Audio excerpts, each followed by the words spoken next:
Para ayudarnos a ello, como bien ha dicho Paco, pues contamos con la inestimable colaboración de nuestro invitado, Rafael de Jesús Ríos Delgado, que nacido en Sevilla, allá por el 77, está licenciado en Historia del Arte por la Universidad de Sevilla y actualmente se encuentra realizando el doctorado en esta misma materia. Además, es técnico superior en Museología y Museografía por la Confederación de Empresarios de Andalucía. Actualmente ejerce como docente dentro del Departamento de Geografía e Historia del Colegio Liceo Sagrado Corazón de la vecina localidad de San Fernando. Es un profesional apasionado de su carrera y está dedicándose a investigar la escultura y la imaginería en cualquiera de sus vertientes. Ha publicado artículos de investigación sobre Francisco Buiza, Juan Pérez Calvo, Luis Ortega Bru, Antonio Martín y Guzmán Bejarano, entre otros. Además, es miembro del equipo de investigación Vanguardias, Últimas Tendencias y Patrimonio Artístico, dependiente de la Universidad de Sevilla, y además ha comisariado exposiciones de arte sacro. Rafael, además, es un hombre de fe, y como cofrade puedo contarle que presume de ser hermano desde su nacimiento de la Hermandad de la Macarena de Sevilla y de la Hermandad de la Bofetá, también de Sevilla. Curiosamente, para ambas trabajó Juan Pérez Calvo.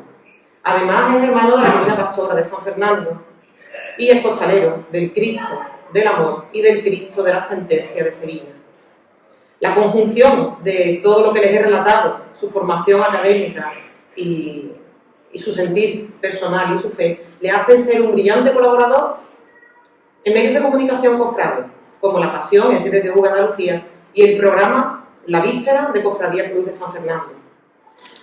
Además, es un enamorado de Cádiz, de su ciudad, de su cultura, y además incluso ha participado en diversos coros de carnaval, una afición que también le gusta, que también se atrevió con ella y que no descarta retomar cuando sus estudios se lo permitan.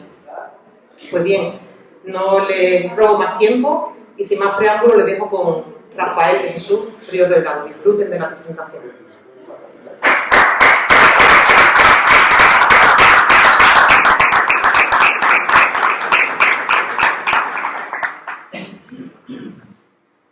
Buenas tardes. Lo primero, gracias a la Hermandad de Humildad y Paciencia por contar conmigo. Gracias a los hermanos de humildad que estáis esta tarde aquí, a los cofrades gaditanos, entre los cuales hay caras que me son conocidas, con los que comparto incluso devoción macarena. El trabajo que yo os traigo, en un principio se iba a llamar El tallista Juan Pérez Calvo, y yo al final, a última hora lo cambié y puse El artista. Y el artista porque al final he decidido contarles un poquito de los distintos palos que tocó Juan Pérez Calvo en Sevilla y también en el ámbito gaditano, para que podáis conocer un poquito que no solamente él se dedicó a la construcción de pasos y de retablos, sino que también abarcó otros ámbitos de la producción artística. Para que podáis entender bien la exposición, mientras que yo voy hablando, ustedes discúlpenme si me pongo de lado, pero así voy explicando y me es mucho más fácil también para leer. Por cierto, agradecer a mi amiga Miriam, a mi amiga del alma, en la presentación tan cariñosa que ha tenido hacia mí, que siempre, como digo, sus palabras son mayores que mis virtudes. Bien, lo primero, ¿por qué Juan Pérez Calvo? Dirán ustedes, ¿por qué una persona decide estudiar a Juan Pérez Calvo? Bueno, pues porque esto me viene de familia. Y les voy a contar por qué. Este señor que me gustaría aquí es mi abuelo por parte de madre, mi abuelo Pepe. Y mi abuelo Pepe fue amigo personal de Juan Pérez Calvo. De hecho, mi abuelo Pepe, él fue de profesión sastre. Él se formó en la sastrería de su tío Millán. La sastrería de su tío Millán estaba frente al domicilio de Juan Pérez Calvo en la calle Feria. Luego mi abuelo Pepe se independiza, monta su propia sastrería en la calle Maternal en Sevilla. Como tantos sevillanos, se ve obligado a tener que participar en la guerra civil. Y cuando regresa de la guerra civil, a él le dicen que se tiene que volver a inscribir en la Hermandad de Todos los Santos, porque el archivo de la Hermandad de Todos los Santos se ha quemado en el incendio intencionado de la parroquia de Virgen San Antonio. Hermano de la Macarena, hermano de Todos los Santos, desde que nació. Paradójicamente, por amistad con Juan, iba a la Hermandad de la Bofetá a limpiar plata. Cuando a Juan le hace falta que alguien le echara un cable, pues mi abuelo por amistad iba a la Hermandad de la Bofetá a limpiar plata. ¿Qué ocurre? Que a la Hermandad de la Bofetá pertenece mi padre desde que tenía 14 años. Mi padre con el tiempo conoce a mi madre, los dos confluyen en la Bofetá Y en la bofeta, mi madre, que conocía a Juan Pérez Calvo por la amistad de su padre, ve que mi padre está saludando a Juan Pérez Calvo. Y cuando Juan Pérez Calvo yo lo veo, le dice mi madre, niña, pero tú te estás hablando con Rafaelito. Y ahora resulta que por las dos vías, por la vía paterna y por la vía materna, los dos conocían a Juan y los dos tenían amistad. Eso, unido a eso, de que había trabajado para las dos hermanas de Sevillana, pues me picó en la curiosidad de conocer su obra. Aquí tenía el primer artículo que yo publiqué, no estaba hablando del segundo de carrera, un artículo muy breve de la relación de Pérez Calvo y Ortega Bru con la Hermandad de la Bofeta. Este fue el primer gran artículo de investigación que yo hice sobre Pérez Calvo en el Boletín de las Cofradías de Sevilla, que fue la primera apuesta, primer análisis, la primera puesta en común de lo que era Juan Pérez Calvo. Esto que ven ustedes aquí, con Juan Pérez Calvo tenemos un gravísimo problema, y es que prácticamente no hay documentación suya. No existe su partida de nacimiento, porque estaba en el archivo de la parroquia de San Antonio, y ese archivo se quemó. Sí es cierto que tenemos su certificado de defunción. Nunca se casó, la única familia directa que tenía eran dos primos suyos solterones que también fallecen, con lo cual vínculos familiares no hay ninguno. Forma de intentar averiguar datos sobre Pérez Calvo. Bueno, pues gracias al famoso archivo de los mormones, esa famosa página web que tienen los mormones donde están prácticamente escaneándolo todo, y con este padrón municipal de Sevilla, donde aparece Juan Pérez Calvo inscrito. Y ahora les voy a contar la novedad de estas circunstancias.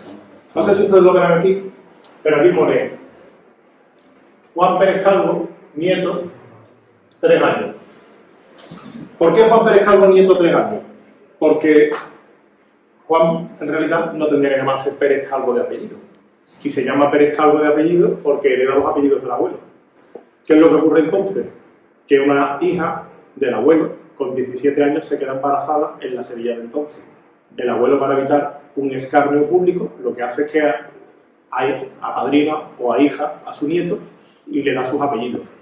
Con lo cual, pues bueno, la vida de Juan Pérez Calvo va a estar marcada por esa figura paterna, que es en realidad su abuelo, y por esa relación un poco extraña de, en realidad tu abuela es tu madre, y te has criado con tu madre casi como si fuera tu hermana, ¿vale? Con lo cual es una circunstancia cuando menos extraña.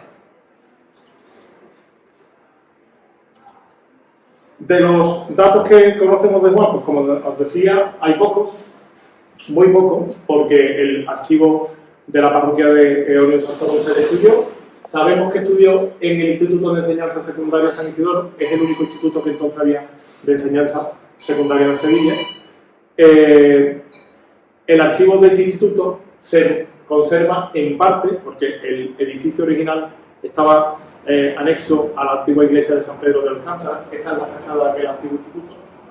Pero lo que ocurre es que cuando se hace el edificio nuevo, el archivo no se trasladó en condiciones, se conservó en malas condiciones. Afortunadamente hoy está perfectamente estudiado y catalogado, y no hemos conseguido localizar su expediente ni su examen de ingreso a la Universidad de Sevilla, pero sí, por ejemplo, el expediente de su amigo del alma, que era Alfredo Estrada de la Rosa, con el que va a refundar o a reactivar la hermandad de la Bofetada.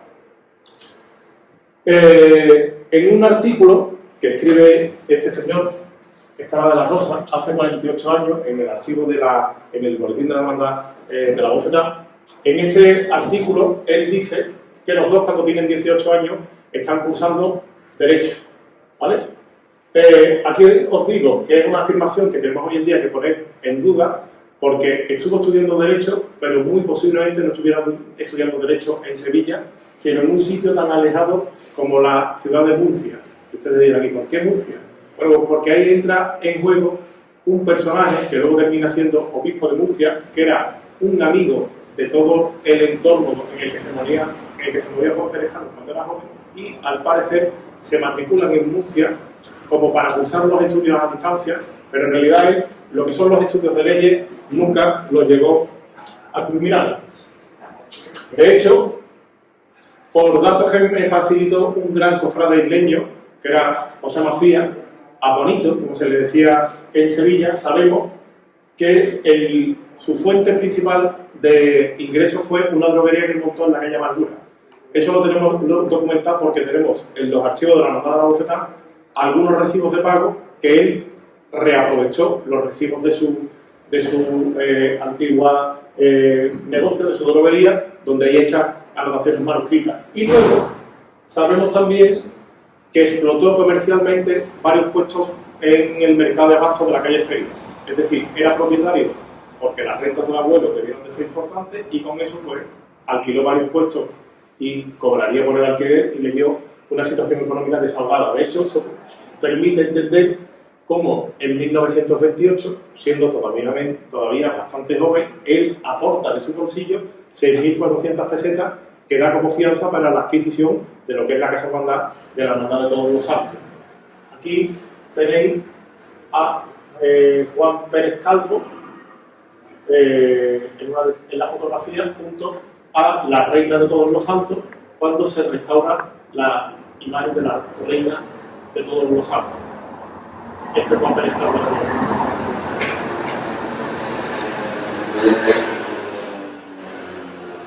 Fue siempre muy aficionado a las artes suntuarias y esa afición a las artes suntuarias, unido a que conocía a muchísimos artesanos, le lleva a montar montar un taller para construcción de pasos y de retablos, pero luego él va a ampliar y termina también ofreciendo servicios de orfebrería y servicios de bordado. El gran triunfo de Juan Pérez Calvo, especialmente en el ámbito gaditano, es que él aterriza en Cádiz en los años 40, primer trabajo documentado suyo para la Hermandad de Buena Muerte, y él le ofrece a las hermandades de Cádiz un presupuesto cerrado por la realización del trabajo, donde se incluía, en el caso de los pasos, el tallista, el dorador, el imaginario que le hiciera la decoración escultórica y dando grandes facilidades de pago a un precio cerrado. Y no que si tú ibas contratando por partes, eso se disparaba de precio. Y ese fue el gran triunfo de Pérez Calvo. Aquí lo tenéis también en una de estas fotografías del grupo, el que está aquí con el número 10, de Juan Pérez Calvo, en una de esas veladas de la Hermandad de Todos los Santos. Como le pasó a muchísimos artistas dedicados a la Semana Santa, al final de su vida pasa a estrechez económica, no tiene familia, está enfermo, le pasa, por ejemplo, como a Castillo de Asturci, tuvo que hacer frente a algunas deudas. De hecho, fue bastante triste porque uno de los motivos de su mala situación económica fue que hubo cofradías que le dejaron dinero a deber de sus trabajos, algunas desgraciadamente en el ámbito gaditano. Al final de su vida sufre una trombosis, esa trombosis cerebral finalmente también termina provocando la muerte, aunque sí hay que decir que en los últimos días de su vida estuvo acompañando en momentos con los hermanos de la Bofetada y con los hermanos de la Reina de Todos los Santos, fueron sus dos hermandades de cuna. Aquí estáis viendo una fotografía, este que veis aquí es el Cardenal Bueno Monreal, de un homenaje que se le da a él estando ya bastante mayor. Aquí veis en detalle esa fotografía, veis que el rasgo físico, pues un rasgo físico ya bastante decrépito.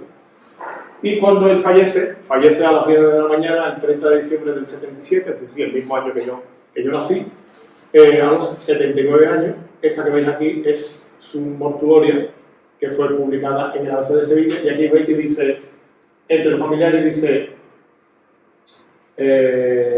juntas de gobierno de la hermandad de la Bofetada y la hermandad del Dulce Nombre, no sé cuánto, y luego habla de sus hermanos. En realidad no son sus hermanos. Las dos personas que cita como familiares directos son en realidad sus dos primos. El parte de defunción, que ese documento sí lo tenemos, parte de defunción lo firma este señor, Antonio Hermosilla Molina, un destacado médico y cofrade sevillano, que fue hermano mayor de Santa Cruz, el autor del famoso libro de la Pasión de Cristo por un médico, que es el que certifica la muerte. Ahí tenéis el detalle. Y yo, pues, os he traído simplemente porque lo veáis en directo, ¿vale? Es un certificado de defunción que yo me acerqué al juzgado y conseguí una copia tácita de este documento, que es uno de los pocos documentos reales que tenemos de Pérez Calvo. Ahí tenéis la firma de Antonio Hermosilla. Juan Pérez Calvo, para entenderlo, fundamentalmente lo primero que tenemos que tener claro es que él fue cofrade.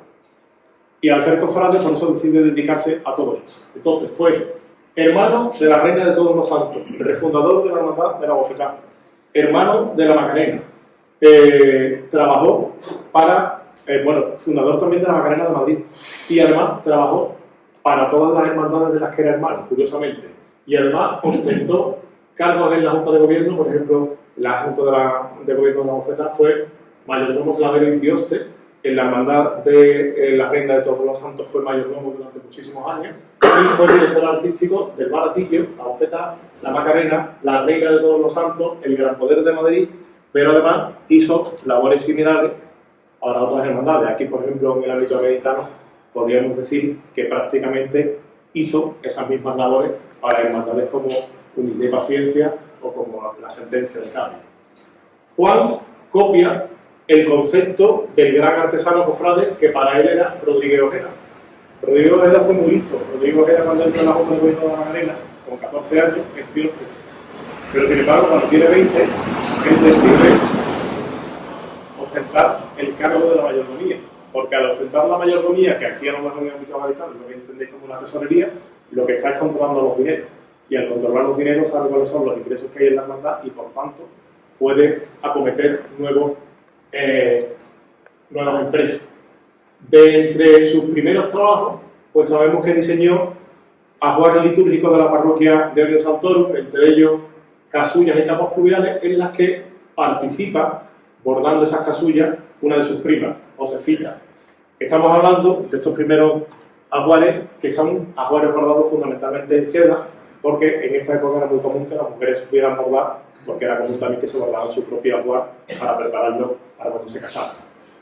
De los episodios más notables de su vida, pues por ejemplo sabemos que en la Hermandad de Orio Santoro él se juega la vida para salvar a la Reina de Todos los Santos, la oculta en un armario de su casa en el año 32, cuando los disturbios de la Segunda República. En el 36 oculta al niño Jesús en su propio domicilio y engaña a la turba que incendió aquel edificio, colocando por todos los altares de la iglesia de Orio Santoro el apostolado de la Hermandad de la Cena, que era un apostolado de Manuel Pérez Gilbert de muy poca calidad. Le pone allí 4 trapos, rellena todos los altares con las figuras de la Cena, y cuando se mete fuego a la iglesia de Santoro, lo que se destroza es patrimonio artístico, pero no patrimonio devocional, porque tanto la imagen de la Reina de Todos los Santos como las imágenes de la Hermandad de la Cena, que entonces residían en la iglesia, él se preocupó de salvarlas. De hecho, el 12 de mayo del 39, a su propuesta, pues se celebra un tríodo extraordinario con la Reina de Todos los Santos para celebrar el fin de la guerra. Ahí tenéis la lápida que la Hermandad de Todos los Santos le dedicó en memoria suya en la Casa Hermandad de esta corporación. En la Hermandad de la Bofetada fue hermano refundador. En la Hermandad de la Bofetada fue prácticamente de todo, entre otras cuestiones, director artístico y vestidor de novio. Este documento que veis aquí es una memoria que yo encontré casi de casualidad. Es un texto que firma el secretario de entonces, Antonio de la Torre, estaba doblado, metido en la contracubierta del libro de reglas, del libro de actas, perdón. Si no se me llega a partir el papel que forraba aquel libro, ese documento no lo veo. Y aquí cuenta cómo Juan Pérez Calvo, en los años de la guerra, se hace cargo de una hermandad que se ha quedado con 40 hermanos, y cuando termina el periodo más duro de la dictadura, estamos hablando del año 48, la ha devuelto prácticamente con 250 hermanos y habiendo renovado gran parte de su patrimonio artístico. Claro, ¿qué ocurrió? Y esto también hay que entenderlo. El miedo es inherente a la persona y ninguno de nosotros sabemos cómo vamos a responder en una situación de tensión. Cuando estalló la guerra, hubo muchas personas que por miedo a la represalia de yo soy de ideario republicano, aunque sea católico, no vaya a ser que me vengan a apuntar a una hermandad y por esto me vayan a enjuiciar, se borraron de las hermandades. En la Hermandad de la Macarena también ejerció labores de director artístico y de vestidor.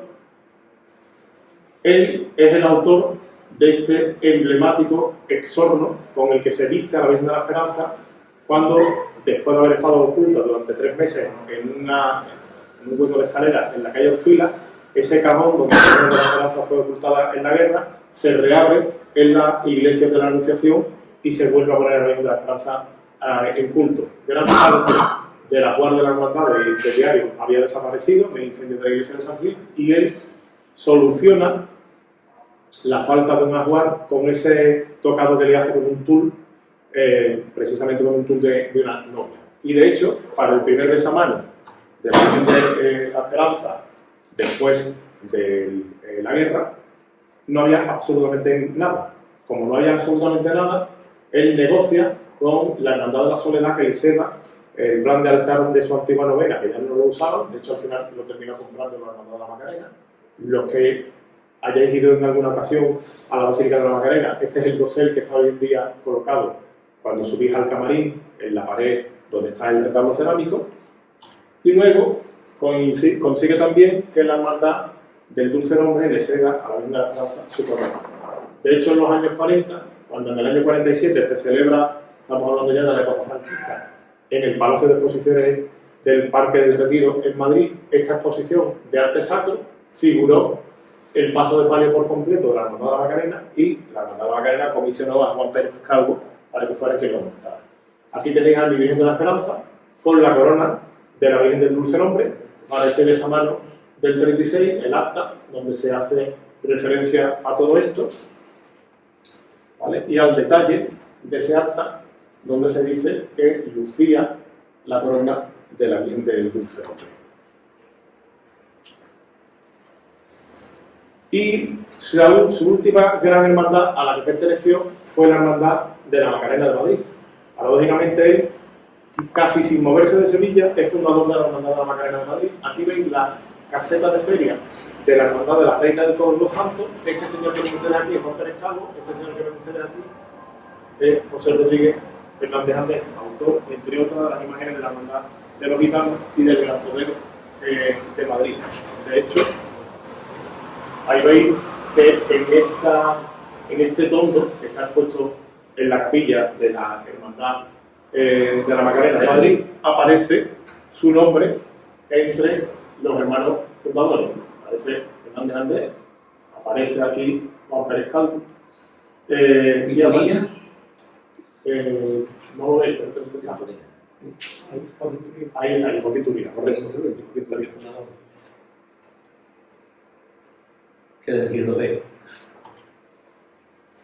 Ahí tenéis una de las primeras salidas procesionales del Gran Poder, y aquí estáis viendo a precisamente José Fernández Andés delante del primer paso que tuvo la Hermandad del Gran Poder de Madrid, y aquí veis lo mismo a un grupo de cofrades con la imagen del Gran Poder de Madrid. De hecho, por su amistad, él, por ejemplo, construye el buque insignia de la Macarena de Madrid, que es una réplica de la cruz del Gran Poder, pero, por ejemplo, consigue que la Macarena de Sevilla, que tenía algunas insignias en desuso, como era el Cinelado de Rodríguez Ojeda, como esto ya no se usaba, pues consigue que la Macarena de Sevilla se la regale a su ahijada, que es la Macarena de Madrid.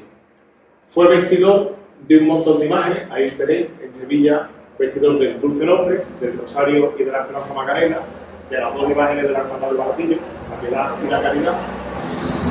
Fue también vestidor de la Reina de Todos los Santos, del Carmen de San Gil, del Misterio del Apellido de San Fernando, y además aquí en Cádiz, en alguna ocasión vistió a la Virgen del Mayor Dolor, de la Hermandad de Buena Muerte, a Vuestra Virgen de la Amargura, a la Virgen de las Lágrimas y a la Virgen de la Luz, entre otras. Y precisamente por eso he traído esta fotografía, porque le veo soluciones en el tocado a la Virgen de la Amargura que me recuerdan mucho a soluciones que Juan Pérez Calvo daba en los tocados de la Virgen del Dulce Nombre.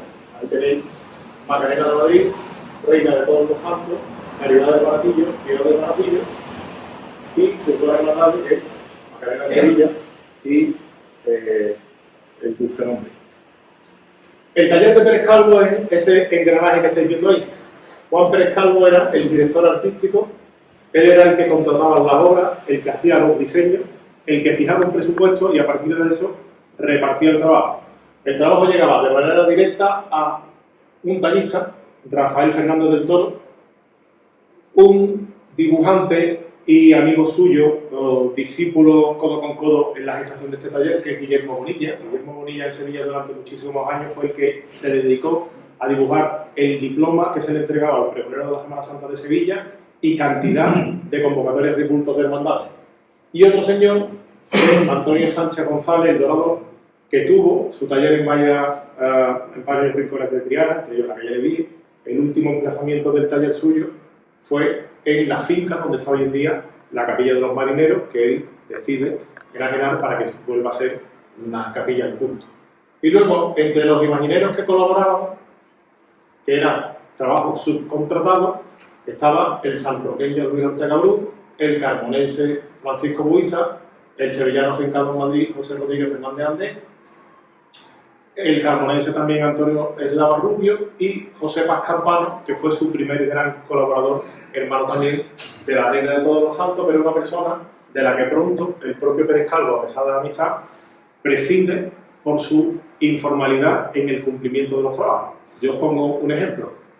José Paz Campano, que por edad era coetáneo en edad de mi abuelo, cuando mi abuelo se casa, le dice que le va a regalar un crucifijo para que presida la cama, la cabecera de su cama. Como llegó a la boda y no estaba terminado, le dice a mi abuelo: mira, este crucifijo que yo salvé del incendio de San Antonio, te lo doy en depósito para que tú lo coloques en tu cama y el día de mañana, cuando yo termine el crucifijo, hacemos la permuta. Se han montado los dos y el crucifijo no llegó nunca, ¿vale? Y desgraciadamente, en una de las mudanzas de casa de mi abuela, el crucifijo le perdimos la pista y no tengo ni idea de dónde está en la actualidad el crucifijo que estuvo durante tantos años presidiendo la cabecera de la cama de mi padre, de mi abuelo, perdón. Este que veis aquí es Juan Pérez Calvo, que veis que tiene porte de ser un señor de respeto. Guillermo Bonilla, Luis Ortega Bru, este es el hermano mayor de la Magdalena, en el momento, Bosque, Antonio Sánchez, y este señor que me gusta de aquí es Rafael Fernández del Toro, el tallista, apodado en Sevilla como el Niño de la Guasa. Y claro, si le llamaban el Niño de la Guasa, se puede usted hacer una idea de por qué. De hecho, estos dos señores van a ser culpables de que luego la relación comercial que mantuvieron se termine rompiendo. Aquí veis un detalle en los rostros de los tres personajes, ¿vale? Muchas veces dicen que una mirada es la expresión del alma, y vean ustedes que la mirada de estas dos personas pues me parece una mirada muy limpia. Ahí tienen ustedes la publicidad de Arte Religioso Fernández del Toro, que tenía el taller en la calle Torres, y dice claramente Dirección Artística Juan Pérez Calvo, porque en alguna ocasión se ha querido vender como que Pérez Calvo simplemente era un comercial y que en realidad el que hacía todos los trabajos era Rafael Fernández del Toro. Pero lo cierto es que Pérez Calvo hacía los dibujos. Luego, habría obviamente que perfilarlo como pasa siempre, porque lo que tú planteas en un papel no siempre es fácil de llevar luego a una ejecución material, ya sea en madera o en orfebrería. Y por eso se ayudaba de Guillermo Bonilla en esa labor. Eso que veis ahí son sendas cartas manuscritas de Pepe Macías, localizadas en el archivo de Afligido, pero que fundamentalmente las traigo a título anecdótico porque aquí vemos que de nuevo pone Rafael Fernández del Toro, Dirección Artística Juan Pérez Calvo, y aquí exactamente lo mismo. Es decir, si él no hubiese ejercido ese cargo de la Dirección Artística, nadie paga un folio lacrado con esas indicaciones en el encabezamiento del mismo.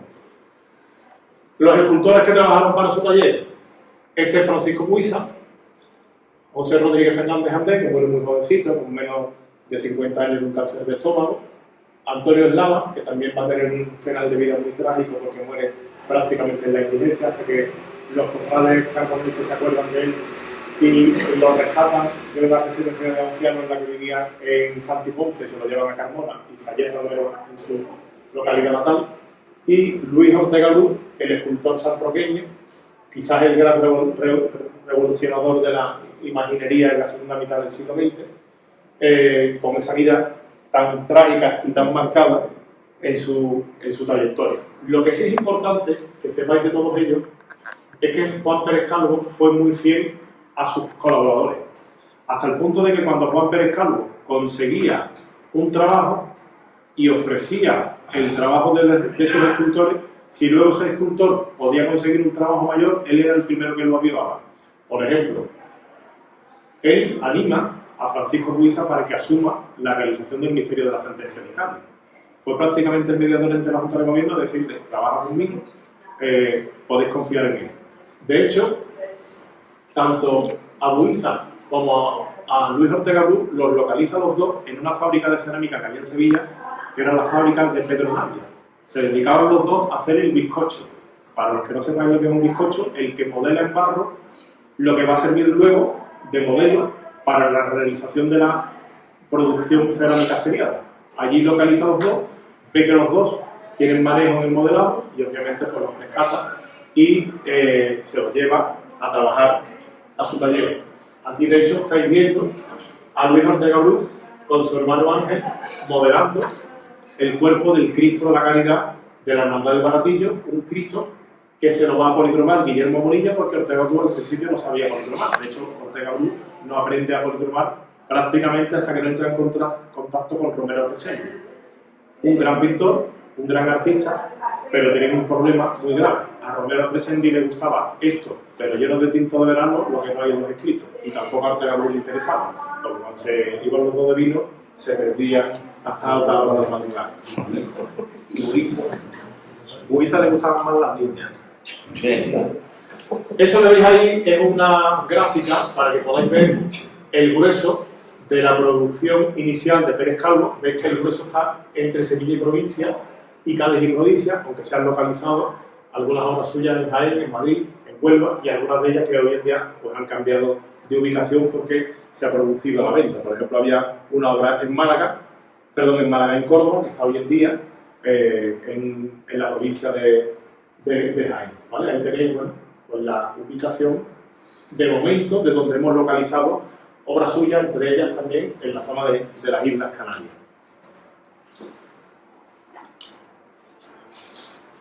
Los antecedentes del taller, lo que pensamos que tienen que ser los primeros pasos para que él se decida a montar un taller, está en la construcción de este baldaquino, un baldaquino de estilo barroco, o neobarroco, como ustedes quieran llamarlo, claramente imbuido en el baldaquino de la Basílica de San Pedro, que se hace en la iglesia de Unión Santorum cuando se reabre el culto. La iglesia de Unión Santorum es una de las dos parroquias en Sevilla que tiene el título de Real Parroquia, lo mismo que la de Santa Ana de Triana.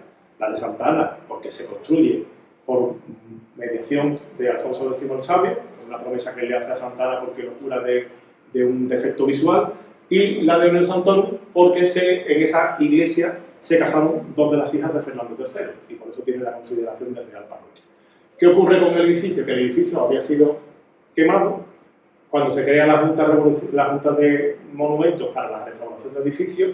Se entiende que esta parroquia tiene que ser de las primeras en restaurarse porque en el año 1948 se celebraba en Sevilla el 7º centenario de la reconquista de la ciudad y por eso se apuesta por restaurar esta parroquia, que es de las que mejor se restauró, y ese baldaquino parece ser que ya participa Pérez Calvo en el diseño del mismo y lo construye José Paz Campano, demostrando que efectivamente Paz Campano era un gran escultor y tallista. Este paso que veis aquí es el paso que Rafael Fernández del Toro hace para la Hermandad del Museo de Sevilla, para el Cristo de la Aspiración. Un paso que Rafael Fernández del Toro contrata de manera independiente, todavía no existe el taller como tal, pero ya estamos viendo también los primeros trabajos de Rafael Fernández del Toro, que muy posiblemente Rafael Fernández del Toro sea también el que diseñase el paso del misterio de la Hermandad de Montserrat de Sevilla. Se habla mucho de Rafael Lafarque, pero Rafael Lafarque lo que hizo fue la decoración escultórica, hasta que se deciden por montar esta sociedad y que paradójicamente arrancan trabajando para hermandades gaditanas. Lo primero, vamos a empezar por los retablos. Tenemos aquí en Cádiz 3 ejemplos de trabajo retablístico de Pérez Calvo. Uno lo tienen ustedes aquí al ladito, el famoso dosel que hizo para la Hermandad de la Buena Muerte de aquí de Cádiz, un dosel que hace de estilo churrigueresco, madera de Flandes, madera de pino de Flandes. Esto va a ser un hándicap en toda su producción. Después de la guerra no había madera de cedro y hubo que recurrir siempre a la madera de pino. La madera de pino, el problema que tiene es que le ataca la carcoma como si lo hubiera un mañana, y esa ha sido la causa de que alguna obra suya desaparezca. Ahí veis la cantidad que costó ese dosel, 95.500 pesetas, y las 10.000 pesetas que hubo que pagar además por el montaje del andamiaje para su ubicación. Sin que sepamos por qué motivo, en el año 2000, de manera, entiendo que caprichosa, esto lo digo como cofrade y como historiador del arte, ese dosel se desmonta Yo lo conocí en el patio del instituto que está aquí al lado, el Instituto del Rosario, completamente desmontado y arrumbado, y yo decía, esto es una auténtica lástima. Y por fortuna, pues la Junta de Gobierno, 14 años después, en el año 2014, decide restaurarlo y volverlo a colocar en el sitio en el que siempre creo que debió de estar, y que además pues es un retablo roselero con forma de cruz, de crucero, con una calidad artística más que notable. Su segundo trabajo para esta hermandad, para la Hermandad de Humildad y Paciencia, porque la Hermandad de Humildad y Paciencia llevaba muchísimo tiempo queriendo, lo primero, dotar a la Virgen de la Amargura de un altar propio, y lo segundo, de intentar ennoblecer y acrecentar el retablo del Cristo de la Humildad y Paciencia. Y ahí tenéis diferentes acuerdos de actas de cabildo donde se va hablando constantemente de la reforma de los dos altares. Aquí, por ejemplo, tenéis como, por ejemplo, se habla de que había un cuadro de la Virgen de Regla situado junto al cancel derecho y que, bueno, que podría intentar permutarse ese cuadro de la Virgen de Regla para construirle una capilla a la Virgen de la Amargura. Se habla también de que por qué motivo se ha colocado un cuadro de Santa Rita en el sitio donde tendría que estar en realidad colocada la imagen de la Virgen de la Amargura. Y la primera intervención es arreglar la hornacina del altar de la Virgen. Seguimos de nuevo encontrando diferentes reformas, diferentes referencias en las actas de cabildo. Aquí se habla, por ejemplo, el 15 de julio de que se ha colocado la puerta de plata de este altar y se ha remodelado la solería y el escalón de mármol. También se planteó la posibilidad de hacer una baranda o verja delante de este altar que fuera igual que la baranda de la iglesia de San Agustín. Y ya en el cabildo de oficiales del 61 se da cuenta del dinero invertido en la reforma de estos altares. 123.000 pesetas en la reforma del altar de la Virgen, de las cuales de esas 123.000 pesetas, 50.000 pesetas las paga la factoría de Matagorda, que da ese donativo, por lo cual le quita a la hermandad la exonera de un pago muy importante, el resto se paga por banco, y 30.000 en el altar del Cristo. Eso pone en ese acta. Sin embargo, bueno, ahí tenéis el altar donde está hoy en día la Virgen, cuando era ocupado por la imagen del Cristo de la Humildad y Paciencia, el acta de cabildo, donde se acuerdan estas cuestiones, y aquí tenéis en detalle, ¿vale?, que pone aquí, donde se le pagan a Pérez Calvo 36.000 pesetas por sus trabajos y demás, ¿vale? Sin embargo, cuando nos metemos en el acta del cabildo de cuenta y vemos el gasto pormenorizado de los altares, vemos que las cantidades no concuerdan. Aquí se habla altar de la Virgen 107.000, altar del Cristo 23.000. La diferencia está en una discusión que tienen con el marmolista. El marmolista había presentado un presupuesto de 3.000 pesetas por sus trabajos y luego se descuelga presentando una factura de 15.000 pesetas por el mármol. Claro, la hermandad dice, bueno, esto habrá que negociarlo porque esto no cuadra. Y ese desfase entre el gasto inicialmente previsto y el que luego fue, pues lo tienen ustedes, es que se debió de ajustar ese precio. Y luego, aunque esto no sea un retablo dentro de una iglesia, es un retablo, al fin de cuentas está en la calle, él diseña estos dos retablos cerámicos que estáis viendo. En este lado, el retablo cerámico del antiguo Cristo de las Penas, que está en la fachada de la parroquia de San Lorenzo y que se hace en la fábrica de Ramos Tejano. Además conocemos quién es el autor de esa pintura, el pintor ceramista Alfonso Chávez Tejada, y que representa al antiguo Cristo de las Penas, de una imagen que siempre se atribuyó a Cosme Velázquez y que ya saben ustedes que en el año 85 se sustituye por la actual imagen de Luis Álvarez Duarte. Y el segundo, el del Cristo de la Sentencia, que hace Antonio Kiernan Flores, posiblemente uno de los mejores ceramistas del ámbito sevillano, uno de los que luego terminó junto con Morilla inventando la técnica de la guarra, que hace este retablo cerámico del Cristo de la Sentencia que está en la parroquia de La Merced. Juan Pérez Calvo fue el que hizo los diseños de cómo se ejecutarían luego esos dos retablos.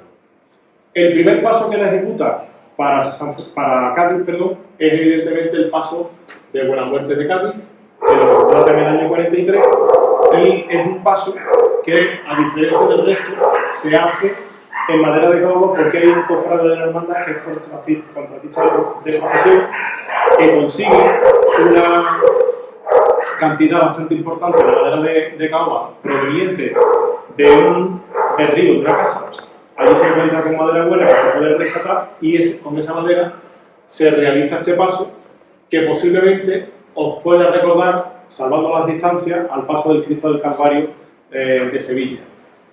Un paso que fue sustituido por el que hace Guzmán Bejarano en el año 73. ¿Se sabe usted ese paso? Ese paso yo he preguntado varias veces y no he conseguido que nadie de la Hermandad de Buena Muerte me lo aclare. Procesionan todavía. Ya procesionan todavía, creo que en Córdoba, en una localidad cordobesa. Bueno, pues gracias por el dato, porque eso me permite a mí intentar un día ir a la Hermandad de Buena Muerte y consultar su archivo, a ver si está anotado la data de la venta y seguimos investigando y tirando del hilo. Yo tengo muy claro que esto es una conferencia abierta porque hay detalles que posiblemente desconozca y que ustedes me puedan aportar para ir completando su catálogo cofrade. Para la Hermandad de las Aguas hizo dos pasos. El primero, el paso de San Juan.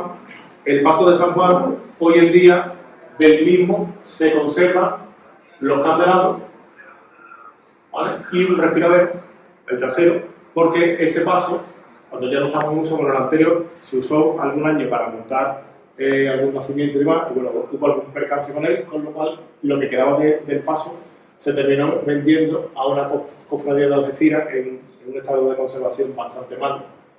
Dentro de esas relaciones de Pérez Calvo con las hermandades, el San Juan Evangelista lo hace Antonio Navarro Rubio. El paso actual, pues ya saben ustedes que es de Antonio Martín con Dorados de Herrera y Feria. El segundo, este paso de misterio de mayores proporciones, era un paso bicolor en madera oscura con algunos elementos de la canastilla y del respiradero dorado, como por ejemplo las cartelas o los candelabros. Este paso inicialmente tenía faroles, que están hoy en día en Chiclana de la Frontera. En el 55 se sustituyen por candelabros de guardabrisa y toda la decoración escultórica de la canastilla la hace Ortega Bru, que fue el colaborador habitual de Pérez Calvo hasta que Ortega Bru se marcha a Madrid a trabajar en las fábricas de artesanía grande. Este paso creemos que es el que está hoy en día en las Islas Canarias y procesionando con la Hermandad de los Remedios, porque de hecho, bueno, aquí tenéis 3 fotografías, veis el paso del misterio en una de sus últimas salidas, el paso modificado, porque aquí veis que se ha dorado por completo el respiradero, y la fotografía que mi amigo Paco Lozano me pasó ayer del programa Cofrade de aquí de Cádiz, donde paradójicamente esta salida procesional del paso de las Aguas fue una salida procesional donde se cortó el paso por una variedad de cosas que se llamaban de la frontera. Ese paso está en Canarias, de hecho yo lo vi subir al botado Francisco. Ajá. Yo lo vi en el muelle. Sí.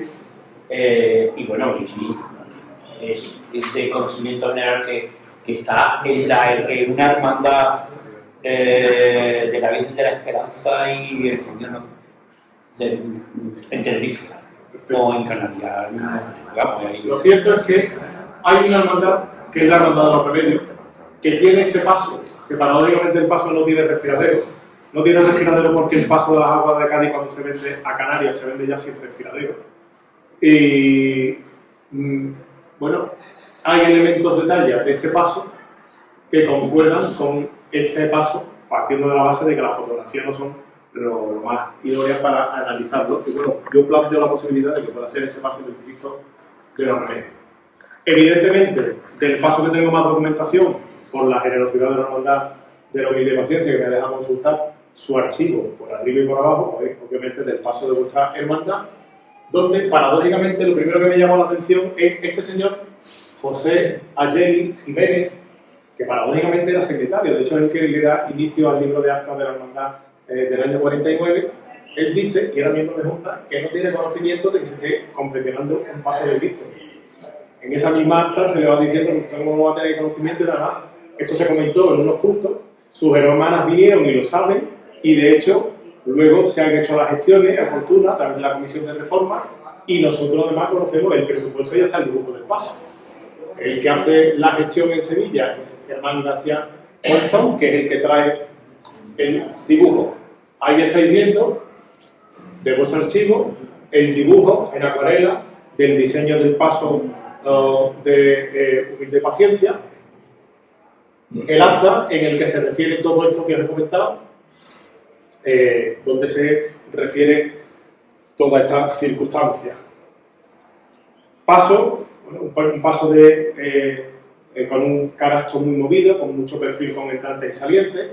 Ese tipo de canastilla, fundamentalmente en Sevilla, la conservábamos en la canastilla de la Hermandad del Gran Poder, que era la única canastilla barroca sin alterar que se mantenía en la ciudad, y va a ser la canastilla que va a servir de inspiración a gran parte de los tallistas en el siglo XX.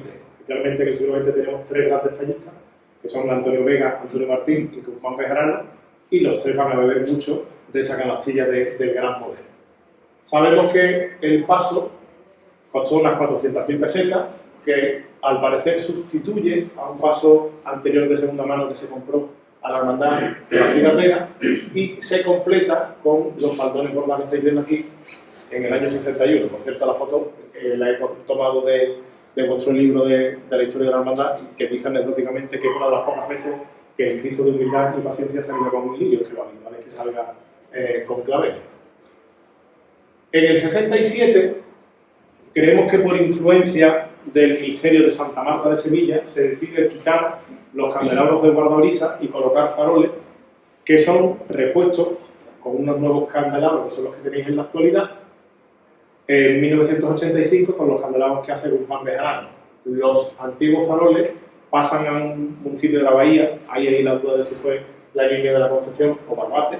Pasa la Sagrada Cena y luego, seriamente, va a Barbate. Pero aquí, en la Sagrada Cena, ¿verdad? Hay fotos que están en los faroles nuestros. Varios años salió ahora. Yo, perdóname, discrepo que la fecha que tú has dado no es 1985. El cambio eso fue mucho antes. Sí, claro. Muchísimo antes. Muchísimo antes. Y fue cambiado por un capricho de una persona. Yo hablo en la potestad que me han dado los mayores, que me han transmitido los mayores. Y en un pregón de la Semana Santa solicitaron que volviese a leer. Lo que yo no he podido lograr, es saber dónde están esos candelabros. Los candelabros te los he realizado. Pero Paco, perdona, ya que estamos acá, es que lo dice, en el año 85 el señor ya llevaba años llevando candelabros, pero bien es verdad que los faroles se llevaron varios años aquí, y yo a mí no me suena tan extraño que en el 85 fue cuando se vendió a la Sagrada Cena. No, yo he interpretado, y si no me corrigen, que se cambiaron estos candelabros por nosotros en el 85. No, hay primero candelabros, luego faroles, Sí, del 67 a los años 80 y en los años 80 vuelven los candelabros. En el 85 sí se vendieron a la Sagrada Cena. Eso sí es cierto. Pero hasta los 77, es que no recuerdo ahora mismo el primer año de la Sagrada Cena. En el 77 no, hasta el 70. Esto es una reflexión que hago en voz alta a nivel general. En muchas ocasiones el historiador se nutre de los datos que encuentran los archivos en las publicaciones, en las páginas web. Muchas veces, desgraciadamente, hay hermandades que ni siquiera tienen página web o que no la tienen ni siquiera actualizada. Entonces, esa parqueda de datos, pues muchas veces están en las fechas. Los candelabros primitivos, si tienes opinar, son verticales. Sí. Y los actuales son envolventes. Donde los brazos o apliques se pusieron posteriormente. Esto que veis aquí son los candelabros primitivos que los he localizado en la Hermandad de la Integración de Helve, que es la patrona. ¿Dónde? Hermandad de la Integración de Helve, Sevilla. El padre del actual hermano mayor, en los años 60, no me preguntéis por qué, pero él se entera de que aquí hay algunas piezas en Cádiz que están en venta, y él viene a Cádiz y compra el juego de candelabros y compra una peana que tenemos la sospecha, y esto lo digo lo de la sospecha entre comillas, de que pudiera ser la primitiva peana de la Virgen de la Palma, de la Virgen de Gloria de la Palma. ¿Vale? Pero lo cierto es que con eso, es con lo que ellos hacen el paso, porque la Hermandad de la Virgen de Gracia de Helve era una hermandad antiquísima, pero llevaba muerta pues 80 años, y entonces allí había 10 familias, y esas 10 familias son las que se preocupan todos los años de que la patrona saliera a la calle. Y aquí estáis viendo algunos detalles tomados de la canastilla. Evidentemente los cuatro evangelistas de Ortega Bru que son muy parecidos a los que hace para el paso de la sentencia de la Macarena, o detalle de todas las cartelas con el escudo de la hermandad y con la presencia del Hércules, el mítico fundador de la ciudad de Cádiz. Otro paso más, el de la hermandad de la Expiración de aquí de Cádiz, un paso que, como se construye prácticamente a la misma vez que se ha entregado el paso de Santa Marta, tiene elementos coetáneos de Santa Marta, especialmente en el diseño de los respiraderos. La parte del mordulón y la traza del respiradero es muy similar. La canastilla no tiene absolutamente nada que ver, porque la canastilla responde a esa tradición de las canastillas de pecho palomo tradicionales de Cádiz. Veis aquí el escudo con el águila bicéfala, un escudo que se aprueba precisamente en este año, en el 55, y que tiene aquí en una cuartela el escudo antiguo de la hermandad y en la otra el escudo de la Guardia Civil, institución con la que la hermandad está tan hermanada, y luego toda la decoración escultórica que tiene este paso, pues también la hizo Ortega Bru, como son estos ángeles mancebos que tenéis aquí, muy inspirados en los ángeles tradicionales del taller de Pedro Roldán o de la Rondada, y también hace las miniaturas que están en las capillas laterales, donde se representa a la Virgen del Pilar y a San Lorenzo. El paso de mayores dimensiones que hizo para la Semana Santa de Cádiz es el paso de la sentencia, un paso en el que los que seáis más cofrades, si os fijáis especialmente en la crestería os va a recordar ligeramente a la crestería del paso del desprecio de Herodes de la Hermandad de la Amargura de Sevilla, un paso que a la misma vez está inspirado en la peana de la Virgen del Mayor Poder y Traspaso de la Hermandad del Gran Poder. Toda la decoración escultórica del paso la hizo Francisco Buiza, que es el mismo autor del misterio, con la excepción del romano nuevo que se introdujo de José María Hoyo en 2022, que sustituyó a uno anterior, que creo que recordar que iba a parar a tierras de Ciudad Real. Y el último de sus pasos, el paso de la Hermandad de Cigarrera, que es un paso de pequeñas dimensiones, porque inicialmente se concibió para procesionar solamente a una imagen excelente, y que por fortuna en la actualidad se sigue conservando porque lo usa la hermandad para procesionar cada 15 de agosto a su titular lentífica, que es la Virgen del Amor Hermoso. Tiene en las esquinas, en estas ménsulas, una serie de arcángeles que son muy parecidos a los arcángeles que podéis ver en el paso de la imagen de María Auxiliadora de la Divinidad, que igualmente son obras de Francisco Buiza. Ahí estáis viendo el paso que se usó en su día para procesionar al Cristo de la Salud, y que en la actualidad sirve para procesionar a la Virgen del Amor Hermoso.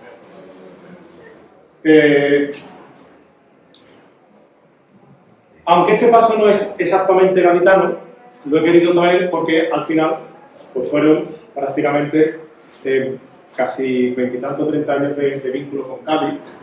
Es el paso de misterio que Pérez Calvo hace para el misterio de afligido de San Fernando, que en el año 93 es enajenado por la hermandad de afligido a Cádiz, es adquirido por la Hermandad del Prendimiento, y la Hermandad del Prendimiento lo estuvo usando hasta el año 2017, cuando es vendido a la Corporación del Rosario del Mar en Almería para el misterio del Cristo de las Penas, que es un misterio íntegro de Almería. En este paso se da una curiosísima circunstancia que yo voy a remitiros muy brevemente. Cuando yo me pongo a analizar este paso, yo veía aquí unas cartelas y yo decía, las cartelas estas de las esquinas a mí me suenan de algo, pero yo no sé de qué. Después de dar muchísimas vueltas y comparando fotografías, me di cuenta de que las cartelas se parecían muchísimo al primer juego de cartelas que tuvo el misterio de la bofetada en Sevilla. Y leyendo documentación de la Hermandad de Afligidos, pues hay una carta que Juan Pérez Calvo intercambia con Pepe Macías, donde Juan Pérez Calvo le dice: es que las cartelas yo ya las tengo en mi poder y por eso te han costado 10.000 pesetas, si no te habían costado 20.000 pesetas, y yo lo que he tenido que hacer es adaptar una cartela que estaba hecha para una canastilla de media caña a un bombo plano. Claro, eso explica, la canastilla de la bofeta es de media caña, y por eso la canastilla era, o sea, la cartela era ligeramente curva. Cuando él la reaprovecha para la hermandad de Afligido, lo que hace es que le añade por otra madera para darle el perfil plano y recto y poderla aprovechar en este paso de misterio, que eso hace que en la actualidad, pues, esas antiguas cartelas del misterio de la bofeta estén hoy en día procesionando en Almería, que son los que veis aquí en la izquierda. Este es el paso andalusado por la Hermandad del Prendimiento y en la actualidad el paso procesionando por las calles de Almería. Y ahora os he puesto ahí pasos que no son pero. ¿Por qué pero? Porque tenemos este paso, el antiguo paso de misterio de la Hermandad de Misericordia, de la Archicofradía de La Palma, y el paso de misterio de la Hermandad de Sanidad. Este paso de misterio lo contrata directamente Rafael Fernández del Toro con la Hermandad. Este paso de misterio lo contrata Antonio Sánchez González, el Dorado, directamente con la Hermandad. Ya os aclaro que cuando veáis que en un taller os dice que la obra es de un dorador, eso es mentira, los doradores no saben tallar. Un ejemplo muy claro, en Sevilla cuando veáis que sale en la documentación, el paso es obra de Francisco Ruiz Rodríguez, Cuplito el Dorador, con quien contaba como maestro tallista era con José Gil. Bueno, pues estos dos pasos, efectivamente los contratan ellos por su cuenta y riesgo con los dos hermandades, saltándose a espalda a Pérez Calvo. Y esto es lo que termina motivando la fractura de la relación comercial y contractual que tuvieron con ellos. De hecho, los últimos trabajos de talla que contrata Pérez Calvo los hace a través de Antonio Martín. De hecho, los dos son deudores por completo de los diseños de Pérez Calvo. Prácticamente este diseño de respiradero es un diseño súper habitual en los pasos de Pérez Calvo, por ejemplo, el antiguo respiradero del Dulce Nombre de Sevilla o el antiguo respiradero de la Hermandad del Baratillo.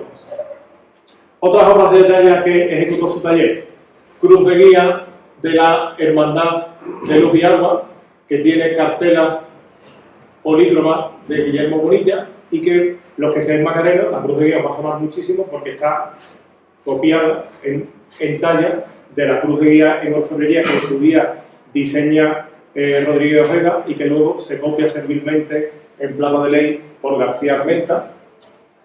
Y también hace la cruz de guía de la Hermandad de la Sentencia, junto con los faroles, que me parece una auténtica genialidad este diseño de cruz de guía, porque es una cruz de guía súper personal y distinta a todas las que habitualmente estamos acostumbrados a ver. Pero además de todo esto, Juan Pérez Calvo también fue el diseñador que diseñó pues, para otro tipo de realizaciones artísticas, como por ejemplo el diseño de bordado o el diseño de piezas de orfebrería. Esto que tenéis aquí es un artículo publicado en el Correo de Andalucía con motivo de la restauración del manto de la Virgen de la Caridad del Baratillo. Y aquí veis que mi maestro Andrés Luque Teruel, el gran experto en Rodríguez Ojeda, él dice que el diseño de este manto es seguro obra de Juan Pérez Calvo, porque el taller, cuando se ejecuta el famoso manto de la coronación de la Macarena, se presentan tres dibujos. Se presenta un dibujo que hace el taller de Calvo, se presenta un segundo dibujo que hoy en día no se conoce y un tercer dibujo que presenta el orfebre Fernando Marmolejo, que es el que finalmente se termina ejecutando. Pero como ese dibujo se quedó en el archivo de la hermandad del taller de Calvo, es el dibujo que rescata luego para hacer el manto de la Virgen de la Caridad. Ahí tenéis en detalle el manto de la Virgen de la Caridad y veis que, bueno, que al final estas piezas de bordado pues, nos recuerdan muchísimo a la labor, ¿vale? De bordado propia del taller de Rodríguez Ojeda. El otro dibujo que tenéis ahí es el dibujo de la saya de salida de la Virgen del Dulce Nombre, una saya que en mi hermandad siempre se había dicho que era un diseño de Gómez Villano. Y mi hermandad de la Bofetada, desgraciadamente, entiendo que aquí en Cádiz también habrá pasado en más de una ocasión, ha tenido periodos en los cuales ha habido hermanos excesivamente celosos en la custodia del patrimonio, lo estoy diciendo de manera irónica, ¿vale? Y nos han esquilmado parte del archivo. Bueno, pues el archivo de la Bofetada llegó un momento en el que desapareció, y cuando les digo desapareció. Había un libro de acta de los años 90 hacia acá. ¿Dónde estaba toda la documentación anterior? No se sabía.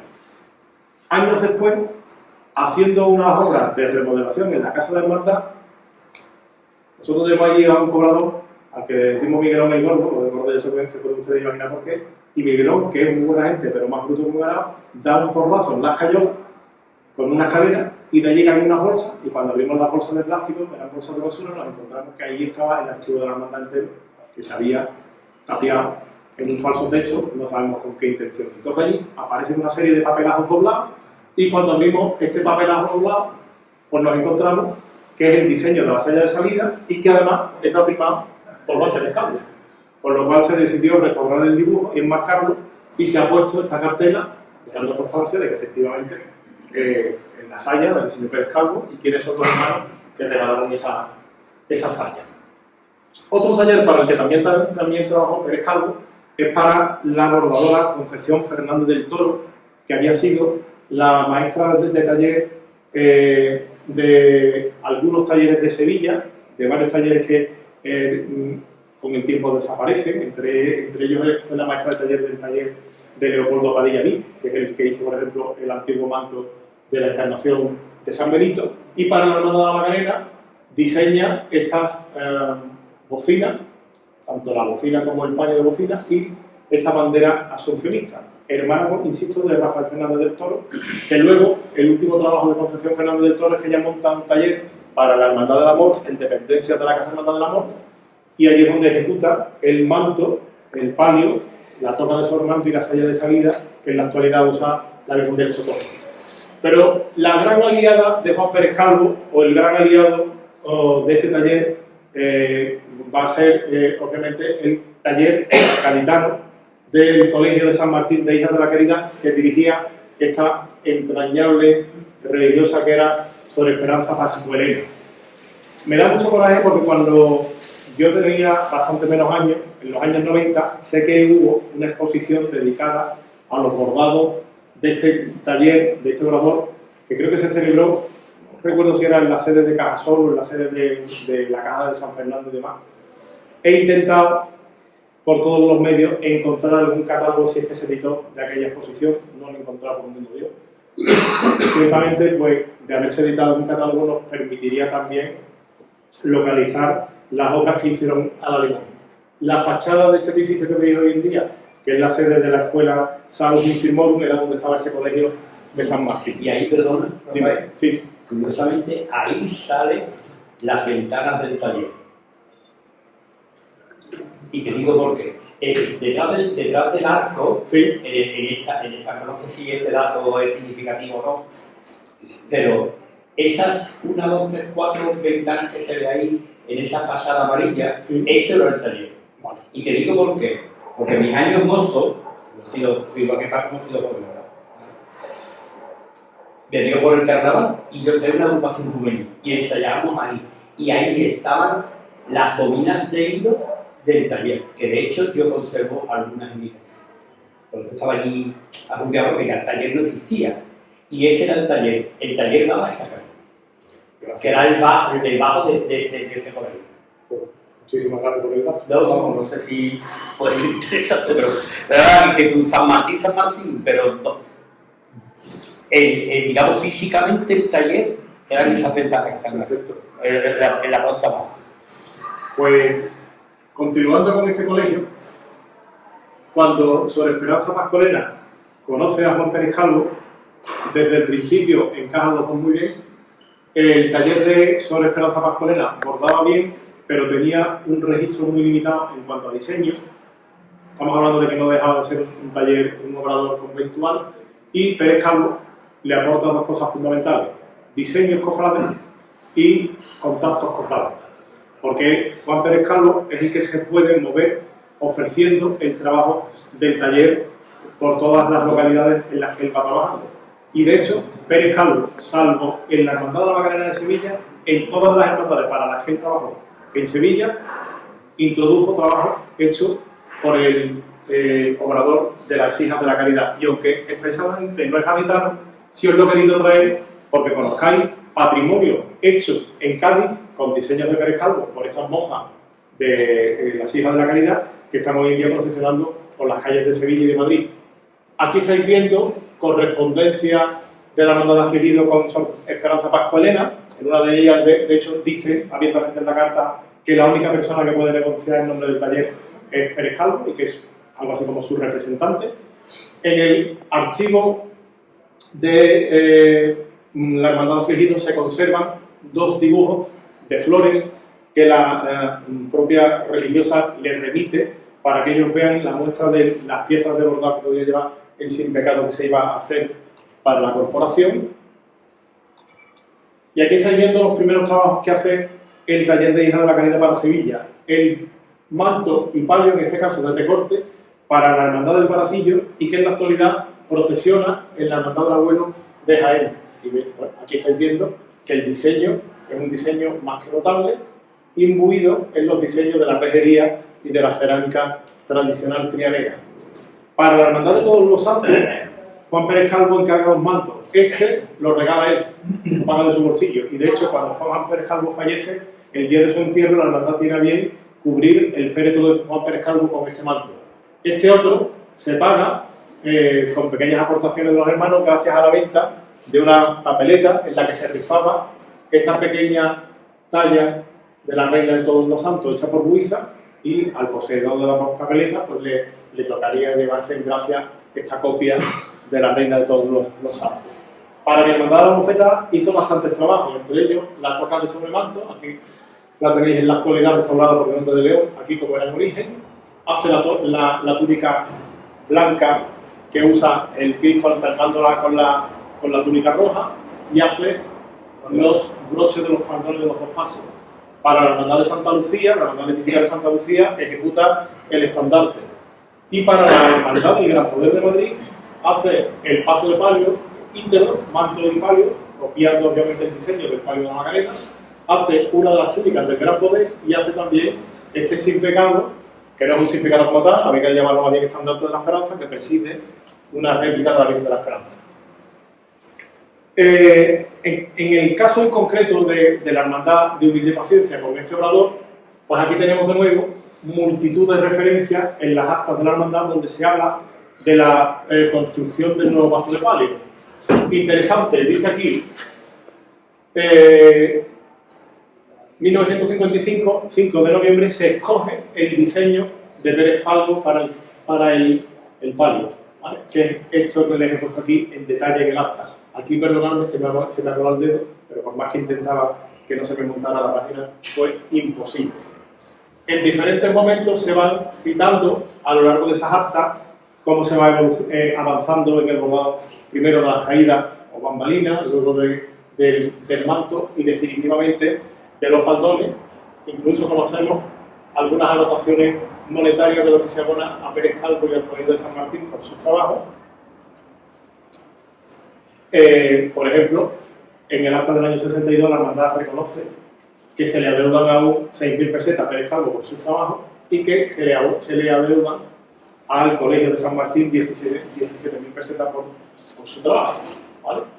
Curiosamente, se acuerda también en ese año 67, supongo yo que como un modo de financiación de la economía de la Hermandad, enajena esta imagen de San Juan Evangelista que algunos años usó la Hermandad en el paso de palio junto a la Virgen de la Amargura, y que entiendo que quería narrar pues, precisamente lo que era ese pasaje de la calle de la Amargura, que se enajena al archicofradía de La Palma, y bueno, como no es muy común y no creo que todo el mundo conozca esa fotografía de la Virgen de la Amargura con San Juan Evangelista, por cierto, una imagen que hizo Antonio Raba, pues os la he traído. Y ahí tenéis un primer plano de vuestra Virgen con el mártir y la saya de salida y una vista lateral del paso de palio, que humildemente considero como historiador del arte que de los trabajos que ejecutó este taller para la Semana Santa de Cádiz es el de mayor entidad artística. El otro trabajo de cierta enjundia que ejecuta es el palio anterior que hace para la hermandad de la Sentencia, un palio que creo recordar que en la actualidad se ha enajenado y está en Alcalá de los Azules. Se sustituyó por el palio diseñado por David Calleja y bordado por su taller, que dirige su hermana, y que bueno, pues, evidentemente ha venido a enriquecer el patrimonio artístico de la Semana Santa de Cádiz. Por fortuna, el palio sigue cumpliendo con su función en una localidad de la provincia de Cádiz, y ahí tenéis. El palio tiene mezcla. Yo he visto una fotografía a color y tiene mezcla. Yo juraría que era de recorte. Yo te prometo que tiene mezcla, que tiene elementos de bordados de aplicación, pero luego lo que son los tallos y demás los enriquecía con puntos de GASP en oro y demás, supongo yo que para darle un poquito de más visión. Evidentemente, está claro que el palio nuevo es de muchísima mayor calidad, tanto técnica como artística y de diseño, pero sí que me resulta interesante que no caiga en desuso y que pueda seguir cumpliendo con su función en el ámbito de la provincia de Cádiz. Y luego, dentro de este vínculo que él tuvo con otros artesanos, fue también amigo personal de Jesús Domínguez Vázquez. Aquí tenía a Jesús Domínguez Vázquez labrando la corona que usa para cultura interna, la Hermandad de la Macarena, y aquí tenéis la fachada del taller en la calle Santa Clara. Con Jesús Domínguez Vázquez hace lo mismo. Jesús Domínguez Vázquez aterriza la Semana Santa de Cádiz de la mano de Juan Pérez Calvo, y fundamentalmente sus dos grandes trabajos más notables pues es toda la orfebrería del palio de vuestra hermandad, que se ejecuta entre el 53 y el 55, y los parales y los respiraderos del palio de la Virgen de la Hermandad de la Sentencia, de la Virgen del Bufín. El resto de los trabajos que hizo luego Jesús Domínguez para esta hermandad ya fueron trabajos que él contrató a título personal, con independencia con respecto al taller de Pérez Calvo. Y con esto, con una fotografía de vuestro paso de Cristo, que desde que lo vi la primera vez, por una fotografía que me regaló mi amiga Miriam en uno de esos largos cafés artísticos que tenemos en el recreo, pues con una fotografía de vuestro paso de Cristo es con el que quería terminar la conferencia. Así que muchísimas gracias.